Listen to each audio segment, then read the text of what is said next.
I am so excited for our listeners today to hear this interview that I have with such a special guest. Amber Headley is here with us today, and we met on LinkedIn, and we have so much in common. And it's no fault or a misdemeanor that we actually attracted each other in what we do and how we do it. So before further ado, let me go ahead and introduce Amber Headley. She is a wife, a mom, a friend, a working professional, doing her best to do it all. She works from home in her home office when she's not traveling. And Amber has been living with diagnosed with Graves' disease for 3+ years. Getting to the point of diagnosis took some time and patience. Amber tries her best to control her autoimmunity with diet, exercise, and a positive mindset. Amber and her family love creating memories together, vacations, concerts, sporting events, you name it, they're all on the top of her list. With an 8-year-old son who is super active in sports, including baseball, flag football, and basketball, Amber gives much of her credit to her husband, Shane, for his support of the family and her for specifically her professional career and wellness journey. Welcome, Amber. I'm so excited to have you here today. Thank you, Robyn. I'm happy to be here. Awesome. Well, let's just dive right into it. I know there's some things that we really want to talk about so our listeners can hear and help them with some tips on healthy eating, working out to feel better, and making memories and experiences with vacations, friends, and family. So let's just share with us first so the listeners and audience can hear your journey with Graves' disease. I know you mentioned or you gave to us in the bio that it's about 3+ years living and diagnosed, but just share a little bit with us about your diagnosis with Graves' disease and how you're functioning today. Okay, perfect. So initially, actually, I was diagnosed with Hashimoto's, and then I started the medicine on that. And I just didn't, my son was at that point about 4 years old, and I just went in for lab work, and the lab work wasn't on point for the thyroid function. And I was used to being tired. My son was 4, but he had nursed for 1.5 years. I'd never slept well in my life. Like in my adult life, I never slept well. So these things that I thought were always normal, that then once you log them and you give them to a doctor, they say, wow, these really aren't normal. I thought it was normal to be super tired. I had a small child at home. I worked full time. I travel. I live on the East Coast at that time. I was probably traveling 50% of the time to the West Coast. So all these things that in my mind, I made this excuse of, no, this is kind of my normal. I'm going to drink some more coffee. I'm going to deal with it and everything's going to be okay. And they wanted to do more lab work. And they said, no, it's Hashimoto's. And I was like, okay. I was not in denial, but I was like, okay, I feel pretty good. They're like, well, what's your feelings? Actually not that good. And I'm like, no, this is my normal. I'm okay. We did the medicine. After about 6 months of figuring out the dosage, then my numbers completely went the opposite way. And they're like, wait a minute, let's test you for Graves. Graves, they can actually identify that antibody or enzyme, whatever it is in your blood work. And that came back positive.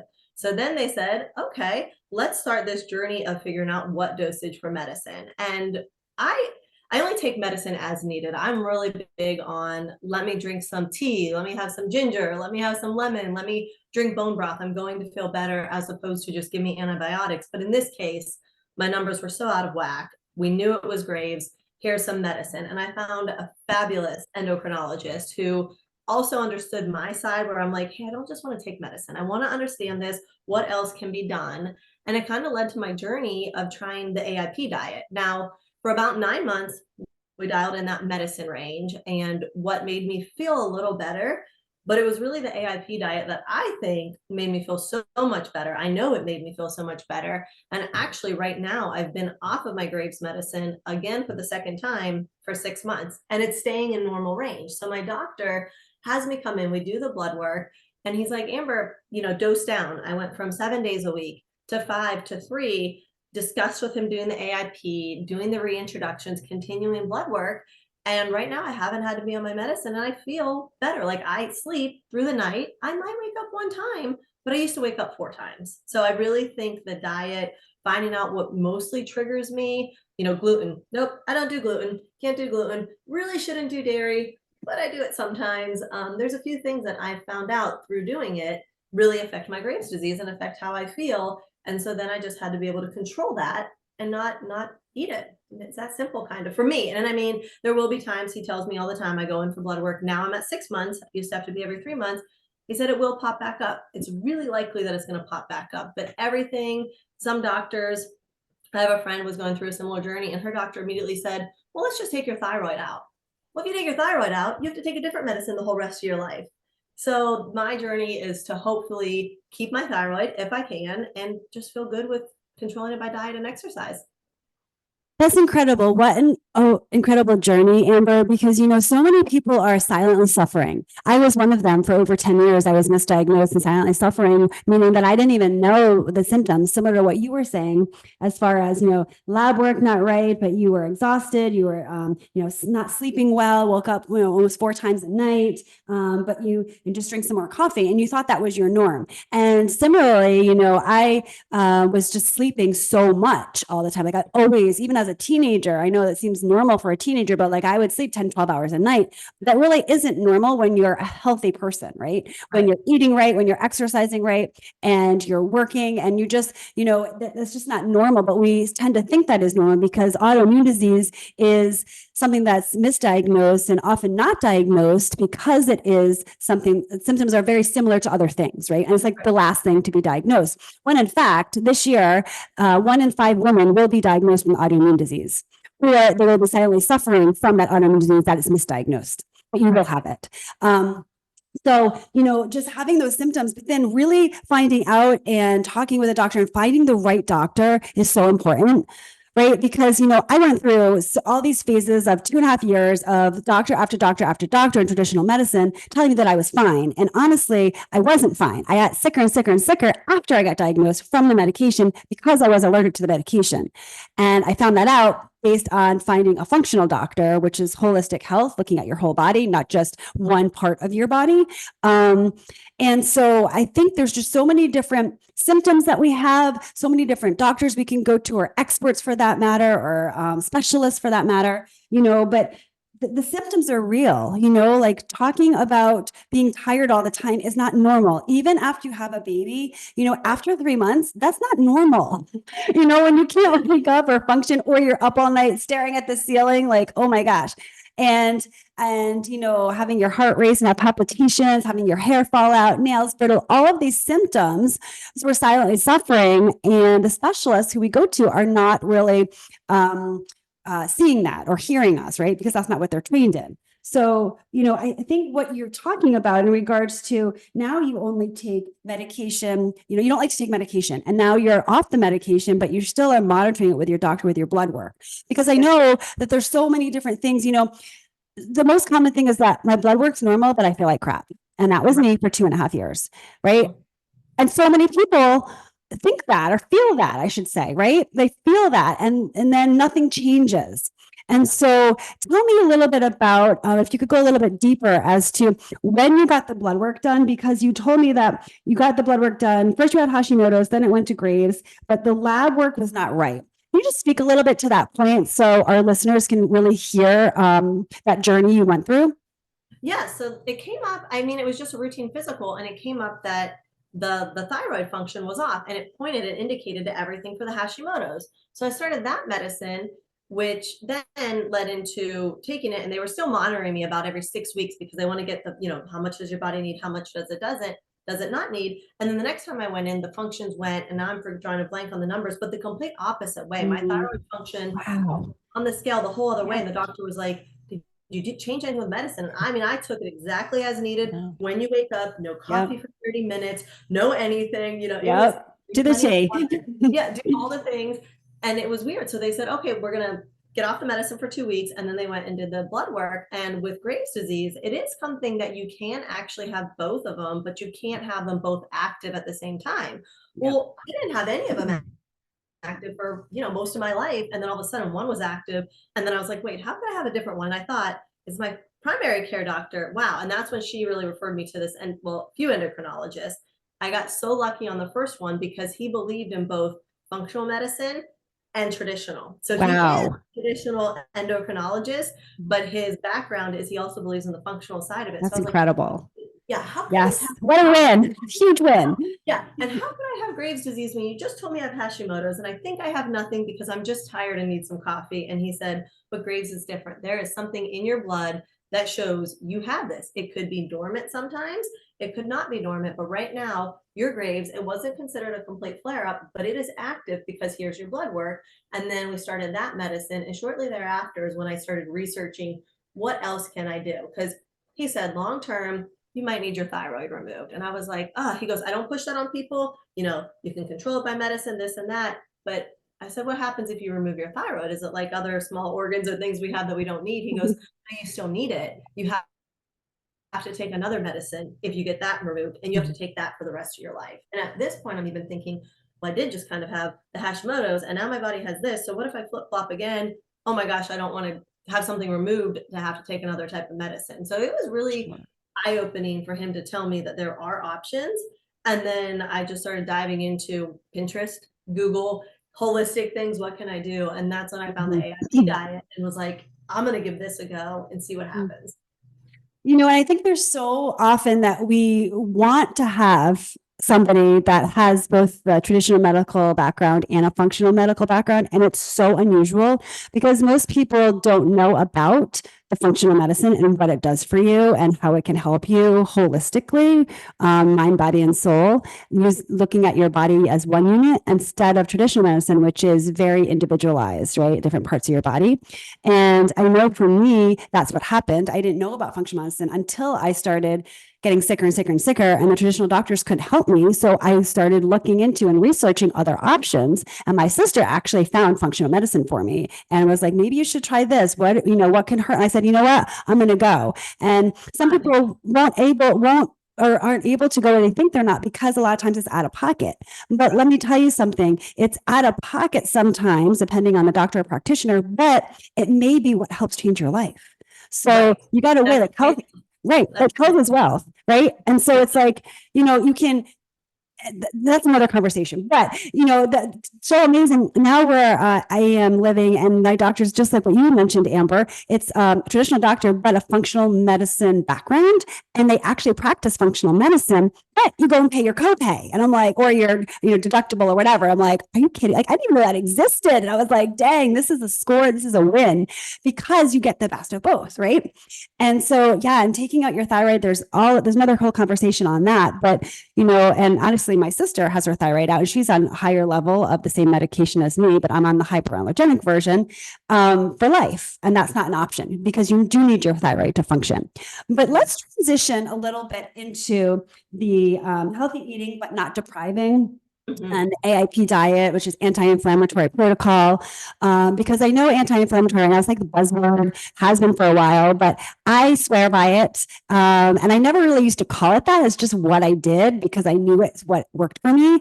But why don't you share, or if you could for our listeners, share a little bit about AIP diet, anti-inflammatory protocol, when you started it, what you do, how you implement it in your daily life, and how it makes you feel. Yeah. So the first time I did it was I've done 3 full rounds of where you do a really strict reset. So I'd like to say that I'm a clean eater in general, but do I indulge in things? Absolutely. And that's how I think everything needs to be in moderation. And we try to be healthy, eat whole foods, whole vegetables, minimally processed and everything. But some of those foods that I love so dearly are known as, inflammatory, not anti-inflammatory. Yeah, I throw some turmeric into my juices.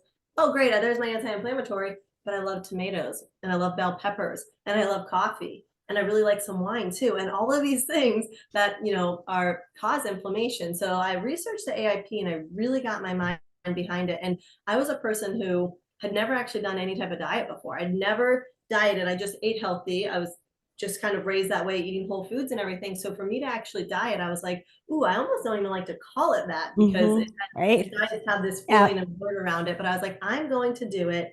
And I had to mentally prepare for it, put a part in my pantry where, take everything to the one side and make a shelf. And it's expensive. I mean, when you're getting cassava flour and tiger nut flour and different things, because at that point I wasn't even doing just a gluten-free flour, I had to financially be ready for it and put my mindset to it and then just research recipes and keep it simple. And that's when I always did some meal prepping, but that's when I fell in love with meal prepping. So anything that's anti-inflammatory. So I've done it now 3 times where I do a hard reset. So once a year, I followed as strict as could be. Right now I'm back in the reintroduction phase because I did it for 35 days this year. try to do it in January, February, just kind of see where it falls. I'm not this is my New Year's resolution, I'm starting at January 1st. No, the first time I did it was 60 days. The second time, 45, this time 35 days. And I eliminate everything and then just start the introduction. So there's no coffee. There's nothing that comes from a bean or seed. There's no nightshade vegetables, the tomatoes and peppers that I love, nothing processed, no sugar. You can have hot tea, so it's not no caffeine, but I mean, there's a lot of things you can't have. No beans, nothing from a seed, no legumes, like no eggs. Eggs are such an easy protein for me. And they are. I love eggs. Protein, no eggs. So it's really just meat, vegetables, and it's okay. It's not that bad. The first time it was hard, but once you do the full elimination, you start adding things in. And I knew from all the research that I needed to be gluten-free, but that was my biggest wake up the first time is I cut out gluten completely. And I didn't even actually reintroduce it. It's one of the like mid-level ones till the very end. And I immediately noticed differences. And I call it like puffy. My rings were tighter. My face was puffier. So just interesting, right? How that happens so quickly. Yeah, it was immediate. And I just didn't feel as well. You know, I'd eat a little gluten just to see. And I already wanted to go gluten-free, but I was like, let's see if I actually need to. And I was up 2 times that night, whereas I started sleeping through the night, which like 6-7 hours, which to me is plenty considering I wasn't a great sleeper before. And I'm like, wow, it is the gluten. So I eliminated gluten and I stayed dairy free for quite some time. But nightshades don't affect me a ton. I stay away from tomatoes and a lot of tomato sauce, but in the summertime when they're straight from the garden, absolutely I'm having some tomatoes. So delicious. And that's probably when I go dairy free, just because I try not to. They're not major triggers for me. I would say my biggest trigger is definitely the gluten side of it, but I try to keep high inflammatory foods to a very minimum. But if I really do want a fresh tomato, I'm going to eat it with some garlic powder or garlic salt and some basil and call it a day. And I think that my body reacts to that better than, oh, if I really want pasta, I don't really crave the gluten for it. And plus there's so many great gluten-free high protein options that if I really want a little bit of pasta, I'll have some in moderation. Yeah, absolutely. You know, it's so interesting too, because in my experience, when we eliminate foods after about a week, 2 weeks for me, it's like, and most of my clients as well, it's kind of like, you don't crave it anymore because it's not serving you. And especially if it doesn't make you feel good, you don't want it anymore at all. And so with the elimination, I recently just did this in the fall for 30 days. And then I'm doing something similar, but different now for 90 days. And what it means is that it's the elimination. But, you know, it's interesting because there's so many foods that I loved, right? That I was eating, like spinach, oatmeal, eggs, like all this stuff, some other vegetables that were actually triggers for my autoimmune disease. Even though they're, quote, healthy, they were triggers for my Hashimoto's. And I didn't realize that. But I started to feel not great. So to your point, like eliminating them, you really do realize once you start adding them back in. I'm not going to lie. When you eliminate the first week, it's awful. You feel like crap. Oh yeah, it's just awful. There's no way around it, right, Amber? Like everything, right? But then you start to feel a little better and a little better, and you know, it's like if you just trust the journey and know that you are helping to serve yourself, and this is a form of self-care. Then you're going to start feeling better because it's the mindset around it, right? Which you mentioned before, the mindset around it. And yeah, it is more expensive to eat healthy, but life is expensive, right? Yeah. So it's like you choose what you want to do. And if you can't do one thing, but you can do this and help yourself, like why not, right? Because it's so interesting. People will complain about different things, but then they'll go buy a Louis Vuitton purse or, you know, Michael Jordan sneakers or whatever, go on a fancy trip, but yet they won't invest in themselves with their food. Like, I just don't understand it. Or with a coach to help them, you know, give them the solution instead of putting a Band-Aid on different tips that they do, right? And so the elimination, and also I want to mention too, the elimination is not the same for everybody. Like even if we both have Hashimoto's, you know, red tomatoes do not affect me, right? Mm-hmm. And I eat them in moderation, but they may affect you, Amber, or somebody else, right? So not all autoimmune diseases are created equally with the elimination in food. So you have to really work with your practitioner, your coach, and really understand what it's doing and the triggers and what's happening for you. So you stay, so you don't have the inflammation, right? So you're anti-inflammatory all the time. And I And found food journaling was really when I, yeah, especially oh, when I yes. started to put it back in, Yeah. I had to food journal because in my mind, if you're like, oh, I'm going to take a few bites of this and let's see what happens. Well, Uh-huh. it's not like it happens that minute. So maybe some things do for some people, but Right. it happened that evening. Like you might not sleep well. So I just had to food journal everything that I Yep. was introducing and doing it almost like you do when you start introducing Mhm. food to a baby. Do the Yep. same thing for about 3 days. If Yep. nothing, So true. and then do it again. So true. Write it down, Yep. then I would have forgot because if it doesn't happen immediate, you're like, oh, well, then maybe I'm fine. And then Hmm. 2 days go by and you're like, oh, I'm really feeling crummy again. And you Hmm. might not realize, hey, it's that food you ate 2 days ago. Hmm. It just took your body that amount of time to process it. That is so true. And it's very similar to babies, and it's funny because, they say babies and elderly have a lot in common. Well, this has a lot in common with babies too, the elimination, right? And reintroducing. And as far as going gluten-free and dairy-free, so I'm allergic to dairy, so I've always been dairy-free, but gluten, I removed, oh gosh, over 10 years ago. Huge trigger, right? Like the bloating, the constipation, the lethargic, just everything. And like, it's been so long, like, I don't even know the difference anymore. Right. But, but if I do want a piece of like a pizza crust because I love pizza, then I'm going to have it, but I'm not going to have the entire slice. I'll have a gluten-free one. Right. But there's so many different options too, besides gluten-free. There's the cassava flour, there's coconut flour, there's almond flour I use a lot of. And to that point, as far as, meal prepping, I think with meal prepping, it's so key when you want to stay healthy, when you want to feel good, right? Because in the midst of everything, if you're not prepping for success, then you're failing for the success. Because when you're hungry and you go to the fridge or the pantry and there's nothing you can eat that's already made or prepped, then you're not going to feel good. You're going to eat because you're hungry, but you're not going to feel good. And then you're not going to sleep well. And then you're not going to function well. So then you're going to be exhausted and then you're going to have brain fog. And it's like all the symptoms are going to start coming back, right? So share with us a little bit about meal prepping. I know myself, I love to meal prep. On Sundays, I take 1 to 2 hours. I meal prep for myself, for my family, get my son's lunch ready like the entire week. And honestly, once you get into a rhythm, it's soothing for me to actually do it. I love it. And it makes life so simple. So tell me, and you feel good. So tell me a little bit about that, Amber. I love the meal prepping too because it's something you can control. You can control. Yes. So if it's so true. chaos in life, or you can't control if your Graves, your Hashimoto's, or whatever is going to flare up, guess what? You can control your food. And to put it in its nice little containers, put them in the fridge and ready to go. So I like to do both freezer meal prep, which is great to have some quick meals when there's multiple sports going on in life because, okay, I can take it out. I can put it in the crock pot. I do some crock pot meals. I like to more thaw things out and throw them in the oven just because I like to kind of have separate flavors sometimes. But meal prepping, salads. So I love to do the salads. I do the trick where you put the paper towel in so it keeps the moisture away from the lettuce. You don't want, like soggy salad. I always have dressing on the side. If I'm adding a nuts or if like a cheese, I usually put that in a little baggie or a little container on the side too, because you don't want your nuts to get smushy. And so meal prepping and a menu for the week too. I kind of put them hand in hand, but I love to make a menu for the week and it goes on our chalkboard wall. And do I stick to it 100%? No, but probably 95% of the time. There might be a day where we're late for something, so we're having leftovers, and maybe I had leftovers planned for Wednesday. But again, it's setting you up for that success. If you fail to plan, you plan to fail. And just like you said, so when I have it set up for easy things, quick to grab, have your vegetables already washed and cut up, have your fruit washed and cut up, have some simple proteins, hard-boiled eggs. I'll do a batch of those too. And I don't like to peel all of them, but I'll peel a couple ahead of time to have them in a bag, just ready to go. So simple proteins, my son loves cheeseburgers. Okay, I'm always going to grill an extra couple cheeseburgers. I'm not putting cheese on mine, but I'm going to have it there and I'll do a burger salad. So it's just having quick, ready foods make it so much easier because once I get hungry, I am hungry. I don't want to get hangry and I don't want to eat. Oh my gosh, you and me both.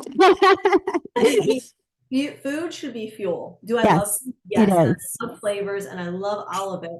But really the purpose of it is to fuel us for the day. And sometimes I just need that extra fuel. So having it prepped, ready to go. I get tons of recipes from Pinterest. Sometimes I'm just double cooking whatever I'm cooking and I make a second for the freezer or for leftovers. I know some people don't love leftovers, but I love them. I love them. Unfortunately, my son doesn't, but sometimes he's got to suck it up because I'm not cooking every night, right?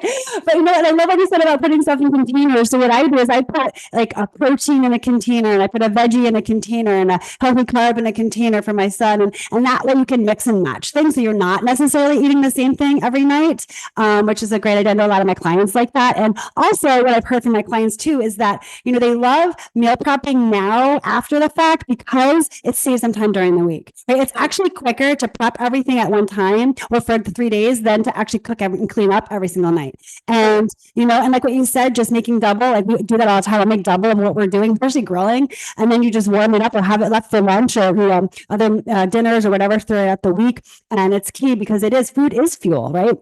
And if we're not fueled with the proper nutrition or food for our autoimmunity, then we're going to feel like crap. We are going to be exhausted. We are not going to sleep. We're going to be in a brain fog. Like our hair's going to fall out. Nails are like all the symptoms, right? And it's like, I don't go back there, right? And so listeners, if you are listening right now and hearing this, like, we feel you. We know exactly where you are because we were there. We know exactly how you feel because we were there. And what we found is that when you actually do the meal prep and do find the solution for fueling your body with the proper nutrition, then you are just going to start feeling better. And when you feel good, that's addicting. It's addicting to feel good. It's addicting in a good way because you crave feeling good, right? You actually crave that. You'll crave it more than you will those gummy bears. And that's that is so true. Better. You've given them up, you're okay. You don't crave it. You crave just feeling well and waking up and feeling good. Absolutely. And there's no price you can put on waking up and popping out of bed like a Pop-Tart and feeling great all day, every day. We have autoimmunity when we get to thrive like that. It's a game changer. And then let's just talk quickly too. I know, with nutrition, we have exercise, and I was guilty of outworking a bad diet. I used to work out 6 days a week, 2 hours in the gym, no results because my nutrition was awful. And I didn't understand how to fuel my body, even though I'm an athlete. So share with us, Amber, a little bit about your exercise and like working out to feel better, not just to look good, and what that means for you and what you do. Yeah, I think when I was younger too, and I was an athlete growing up, and it was the same thing, like 2 hours. Oh, if I get an hour of cardio, probably an hour and a half of cardio, 10 minutes of abs and 10 minutes of weights, I'm going to be fine. Right. But especially as we're getting older, no, weights are where it's at. I mean, I still 100%. Cardio health, you need your cardiovascular, but I feel like life's cardio. When I'm out, life is cardio, but I'm not out there lifting weights with him. So I do like strength training a lot. And you don't need 2 hours. If you get a 45-minute workout in, and sometimes days that I can't even get 45 minutes, but as long as I get something in, and I like to work out in the morning. Some people, different times, different everything. For me, that's when my body is ready for it, but it also gives me the energy for the day. If I had to work out at 5 o'clock in the afternoon, I couldn't do it. At that point, I'm ready to start having dinner and everything. So just strength training, I think, is more important. I do sprinkle cardio in a few days a week. I'll start on the bike maybe for 10, 15 minutes. And I also love the sauna. I love after workout to sit in the sauna and just sweat it out for 20 minutes. But it's interesting how we change from, we need 2 hours and an hour and a half of cardio. No, what our body needs is actually less time. You can get it in and just get focused, throw a podcast in, listen to some music, whatever you need to do, and just get your 45 minutes in. And that is more than enough to get your body and to see better results. The cardio isn't something you're going to see, whereas the strength training, and you're going to feel it. I feel stronger when I'm doing my strength training. And I know, like, I can lift that box. You don't think I can? I'll lift that box. You can do it. I love that. That's so powerful. Yeah, the strength training, absolutely. And I used to be a cardio junkie, and now I'm a weight junkie. I love lifting weights. I feel stronger. I am stronger. I look stronger, but I do it because it makes me feel good. And with autoimmunity, it's so important that we continue our weight training as we get older and age, because there's other things that can happen to us as we age, with our, muscles and our spine and all of that. And just keeping the strength so we don't get brittle and frail is super important in addition to the cardio. But strength training more days than cardio is where it's at. And you don't need an hour and a half or 2 hours. 20 minutes, 30 minutes, 45 minutes, whatever you can do is better than nothing. And it just makes you feel good in combination with the nutrition. And you're just going to be winning with your autoimmunity. And so with that, let's talk about the last thing we're going to talk about here today is making memories with family and friends for vacations and experiences in regards to having an autoimmune disease. So share with us, Amber, what you do or how you implement this in your life with your autoimmune disease and making memories. Yeah. So even when I'm doing the actual AIP, the strict, the first time I did it was for 60 days, and I travel a good bit for work. And this was back a couple years ago where my travel schedule was even more strenuous. And I was traveling with a cooler through the airport with my meals prepped. And there was a few times that I had to go to a client dinner. But when I say it was limited, but you know what? There's no problem in telling them what you can't have. No, I can't have any pepper on my steak. This is what I'm doing the AIP. No, I can't have any butter. No, I can't have anything. Yes, I can just have a sweet potato, but I don't want that sugar, butter, and everything else. So you just have to kind of own it and be okay with it. And even absolutely. Now, when I say, oh, something gluten-free, I always check on the menu. Even when I'm just in my regular eating, not the strict side of the AIP, is it gluten-free? And I do get asked, like, oh, are you doing it because it's trendy? You know, gluten-free sounds trendy for the past, I feel like 10 years. It's like, are you doing it trendy or are you celiac? And I'm like, no, I'm not celiac, but I'm also not that hip and trendy. I do gluten-free because it makes me feel better. That's what I tend to say to people. Absolutely. And I push back on it. So it's just making good decisions. Whenever there's sauces or anything's covered in any type of sauce, I always ask for that on the side, not just because they probably put way too much of it, but it's usually something that you can even say if it's a non-gluten-free dish, it's usually the sauces. It's usually something like that when you know what really is. Yeah, sure. Get it on the side and you could still have that protein course and that veggie course just without that gluten sauce on it. So it's just more of a mindset. And of course I want to travel with my family, but I also travel for work and we love vacations. And we were at a ballpark and I'm looking at the menu and I was like, oh, look at that. They have a gluten-free and dairy-free nacho. And I was like, that's right up my alley. Oh my God, that's amazing. What ballpark's that? We all gotta go. When I saw gluten-free, I was like, of course, but they had dairy-free cheese for these nachos. And I hadn't had nachos in the longest time, like at an event like that. I was like, sign me up, I might get two. So good, right? So good. Yeah, still just make good choices, but there's no reason to not go and be social. Sometimes it might be more challenging. You know, even on the AIP, it's just very, very strict on what you can have. So take something with you. Go over. We had friends, they were having us over for dinner. And I wasn't going to say, hey, you need to make a different meal for me. But I said, hey, is it okay if I bring something because I'm doing this? And they're like, yeah, bring your own food. That's absolutely fine, because I'm not going to expect them to change their daily habits. Sure. I don't want to miss out on being around friends. So it's just something that I think if you're confident enough to own it and know that you're doing it, again, not because it's a diet to lose weight, not because of any other reason other than making yourself feel better. And I probably would have never stuck to any of these things. I definitely am a person who lacks willpower on certain things. Like if I make cookies, I'm going to eat all of them. If I do certain things, I want them all. But the willpower of knowing that you're putting food in that's going to fuel your body and it's for my health. It's for my health and my journey. I could stick to it. My husband was so like proud of me, but also in shock that the first time I said, I'm going to do this for 60 days, he's like, oh, like, like I thought you were going to quit after a day or two, just because, you know, mentally it took so much, but I was so much in the mindset of, I just want to be healthy. I just want to live well. I want to do well. And I want the longevity of it. And that's what really helps me do it. And then after you stick to something, even in tough situations, you feel like a champion. I'm like, oh my gosh, yes. It's like, let's go, right? Yes. Amazing. Amazing. And I think, you know, just what you mentioned when you go out to a restaurant. So yes, I always say you pay for it one way or the other. Right. And so the restaurant wants you to love their food and give a good review and come back. Right. And so they want to serve you. Right. And so the tip that I always do for our listeners, that I always look at the menu before I go. And so I know if there's something I can eat or something I can or what I'm going to order. And then I always order first. So I set the example for other people. And it's not that I'm complicated or difficult. It's that I choose to be healthy and fuel my body with proper nutrition. And I say, I'm gluten-free, I'm dairy-free, I can't have this, can't have that. Can I just have this? If it's fish, well done. If it's not, I'm going to send it back. And I tell them this. And they actually do appreciate it because then your meal comes out right, you know? Right. And then back because, I forgot to tell you that I don't have cream sauce right here. Exactly. And then if there's something I can't eat, I don't miss out on going with friends or family. I just eat before. I just have something at home. right? Oh, bring something with me, a small snack or something, And so you're never missing out. You're still having experiences. And I like what you said. You're just like, speak up, right? If you're going to someone's house, you don't know what they're serving and you have a certain dietary restriction because you want to feel good, then go ahead and do that. Like, just share with them, because honestly, your voice is the best advocate you can ever be. And if you're not sharing that with the world, then you're missing out, right? And you get to be your authentic self, and don't be afraid to speak up, right? And I think you mentioned it too, Amber. It's like, just you build that confidence and the mindset around knowing what's good for you and being the advocate for yourself and speaking that up, speaking your truth, right? And Absolutely. so then we all feel better with our autoimmunity, so we can thrive every day.